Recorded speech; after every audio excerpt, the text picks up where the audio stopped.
感謝你哋嚟聽我嘅分享。我係1997年畢業嘅李展聯。我追尋戲劇或者繼續去創作嘅夢想呢，同我哋學校嘅校訓個 vibe 呢係有啲相似嘅。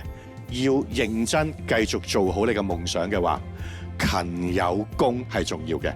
但係校訓好有趣嘅地方係，佢冇話戲無益，好彩啫，係啦。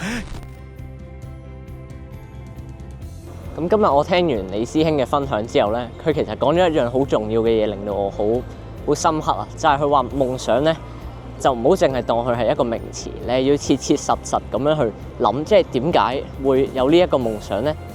點解我哋會想去追隨呢一啲夢想咧？冇諗過咧，夢想其實除咗一個名詞之外咧，其實都係一個 present continuous tense， 同埋我哋要有理念同理想咯。